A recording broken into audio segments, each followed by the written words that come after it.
അസ്സലാമു അലൈക്കും വറഹ്മത്തുള്ളാഹി. അൽഹംദുലില്ലാഹ്. അല്ലാഹുമ്മ സ്വല്ലി അലാ സയ്യിദിന മുഹമ്മദിൻ വഅലാ ആലി സയ്യിദിന മുഹമ്മദ്.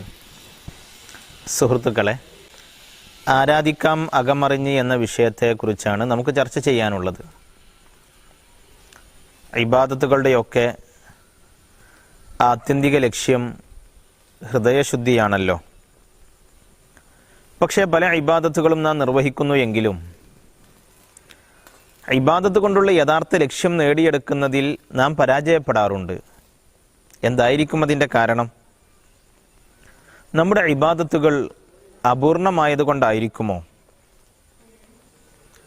ഹൃദയത്തെ ഇടയ്ക്കിടെ ശുദ്ധീകരിക്കാൻ വേണ്ടി വ്യത്യസ്തമായ ഇബാദത്തുകളെ ഇസ്ലാം പരിചയപ്പെടുത്തി തരുന്നുണ്ട്. ഇടയ്ക്കിടെ ചെയ്തുകൊണ്ടിരിക്കാനുള്ള എല്ലാ ഇബാദത്തുകളുടെയും സുപ്രധാന ലക്ഷ്യവും അത് തന്നെയാണ്, ഖൽബിൻ്റെ ശുദ്ധീകരണമാണ്. പക്ഷെ പല സമയത്തും നാം ഇബാദത്ത് ചെയ്യുമ്പോൾ ഖൽബ് ശുദ്ധീകരിക്കപ്പെടുന്നില്ല എന്ന് തോന്നിപ്പോകാറില്ലേ? ഇബാദത്തിൻ്റെ ഒരു ടേസ്റ്റ് അനുഭവിക്കാൻ കഴിഞ്ഞില്ലെന്ന് പലരും പറയാറുണ്ട്. അതിന് 2-3 കാരണങ്ങളാണുള്ളത്. ഒന്ന്, നാം ചെയ്യുന്ന ഇബാദത്ത് പൂർണ്ണതയോടു കൂടെയാണോ എന്ന ഒരു സ്വയം വിചാരണ നാം നടത്താതെ പോകുന്നതാണ്. ഞാൻ നിസ്കരിച്ചിട്ടൊരു ടേസ്റ്റ് കിട്ടിയില്ല എന്ന് ചിലർ പറയും. പക്ഷേ അദ്ദേഹം തന്നെ നിസ്കരിച്ച നിസ്കാരത്തെ പൂർണ്ണമായൊന്ന് പോസ്റ്റ്മോർട്ടത്തിന് വിധേയമാക്കിയാൽ അതിൽ പാലിക്കേണ്ട എന്തൊക്കെയോ നഷ്ടപ്പെടുത്തിയിട്ടുണ്ടാകും. ഒരു ഉദാഹരണം പറയാം.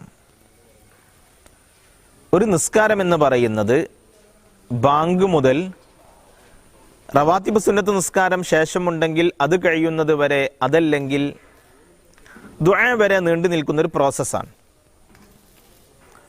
അതിനിടയിൽ പാലിക്കേണ്ട എല്ലാ അദബുകളും പാലിച്ച ഒരാളാണ് സത്യത്തിൽ ആ നിസ്കാരത്തെ ബാഹ്യമായെങ്കിലും പൂർണ്ണമായി സ്വീകരിച്ചവൻ. ബാങ്കിനെ പാലിക്കേണ്ട അദബുകളൊക്കെ ബാങ്ക് സമയത്ത് പാലിച്ച്, വുളൂഇൽ പാലിക്കേണ്ട ആദാബുകളൊക്കെ ആ സമയത്ത് പാലിച്ച്, റവാത്തിബ് സുന്നത്ത് നിസ്കരിച്ച്, നിസ്കാരത്തിൻ്റെ അനുബന്ധങ്ങളായി ഉള്ള നിർദ്ദേശിക്കപ്പെട്ട സുന്നത്തുകളൊക്കെ പാലിക്കുന്നവനല്ലേ ബാഹ്യമായെങ്കിലും പൂർണ്ണമായി നിസ്കാരത്തെ ഉൾക്കൊണ്ടു എന്ന് പറയാൻ സാധിക്കുന്നവൻ? മഹാനായ ഹസനുൽ ബസ്രി റളിയല്ലാഹു അൻഹു പറയുന്നത് നിങ്ങൾ കേട്ടിട്ടില്ലേ? ലൈസലി അംസാലിനാ നവാഫിലു വ ഇന്നമൻ നവാഫിലു ലിമൻ കമുലത്തു ഫറായിലു. മഹാനായ ഹസനുൽ ബസ്രി റളിയല്ലാഹു അൻഹു പറയുന്നു, ഞങ്ങളെപ്പോലുള്ളവർക്കൊന്നും സുന്നത്ത് നിസ്കാരം എന്നതില്ല. പകരം ഞങ്ങളൊക്കെ നിസ്കരിക്കുന്ന സുന്നത്ത് നിസ്കാരം എന്നത് ഞങ്ങളുടെ ഫർളിൻ്റെ പൂർത്തീകരണമാണ്. നമ്മുടെ ഫർള് പൂർത്തിയാകണമെങ്കിൽ അതിൻ്റെ അനുബന്ധങ്ങളായ സുന്നത്തുകൾ വരണമെന്നർത്ഥം. നമ്മുടെ പല ഫർളുകളും പൂർണ്ണമായിരുന്നോ എന്ന് സ്വയമൊന്ന് വിലയിരുത്തി നോക്കൂ. റവാത്തിബുകളെ നാം ബോധപൂർവ്വം നഷ്ടപ്പെടുത്താറില്ലേ? സമയമുണ്ടായാലും സാഹചര്യം അനുകൂലമായാലും അവിടെ നമ്മുടെ ഫർളുകൾ പൂർണ്ണമാകാത്തത് നമുക്ക് ഇബാദത്തിൻ്റെ മാധുര്യം ലഭിക്കുന്നതിന് ഒരു തടസ്സമായി നിലനിൽക്കുന്നു എന്ന ഒന്നാമത്തെ യാഥാർത്ഥ്യത്തെ നാം അറിയണം. മറ്റൊരു യാഥാർത്ഥ്യം, ഇബാദത്തിൻ്റെ അകക്കാമ്പെന്ന് പറയുന്നത് ഈമാനാണ്. ഈമാൻ എന്ന് പറഞ്ഞാൽ അള്ളാഹുവോടും നബി സല്ലല്ലാഹു അലൈഹി വസല്ലമയോടുമുള്ള പ്രണയബോധമാണ്. അയ്യക്കൂനല്ലാഹു വറസൂലുഹു അഹബ്ബ ഇലൈക മിമ്മാ സിവാഹുമാ എന്നല്ലേ ഈമാനിൻ്റെ ഡെഫിനിഷനായി നബി സല്ലല്ലാഹു അലൈഹി വസല്ലം പരിചയപ്പെടുത്തിയത്? എല്ലാവരോടേക്കാളേറെ പ്രണയം അള്ളാഹുവോടും നബി സല്ലല്ലാഹു അലൈഹി വസല്ലമയോടും ആകലാണ് ഈമാൻ എന്ന് പറയുന്നത്. അത് രണ്ടും രൂപപ്പെടുന്നവൻ്റെ ഖൽബ് സ്വയം പറഞ്ഞുകൊണ്ടിരിക്കും, റളീതു ബില്ലാഹി റബ്ബൻ വബിൽ ഇസ്ലാമി ദീനൻ വബി മുഹമ്മദിൻ സല്ലല്ലാഹു അലൈഹി വസല്ലമ നബിയ്യ. അള്ളാഹു എൻ്റെ റബ്ബാണെന്നത് എനിക്ക് ഇഷ്ടമാണ്, എനിക്ക് തൃപ്തിയാണ്. ഇസ്ലാമിൻ്റെ ദീൻ എന്നതിലും ഞാൻ ഇഷ്ടപ്പെടുന്നവനാണ്. ഹബീബായ നബി സല്ലല്ലാഹു അലൈഹി വസല്ലമയാണ് നമുക്കുള്ള പ്രവാചകൻ എന്നതിലും ഞാൻ സംതൃപ്തനാണ്.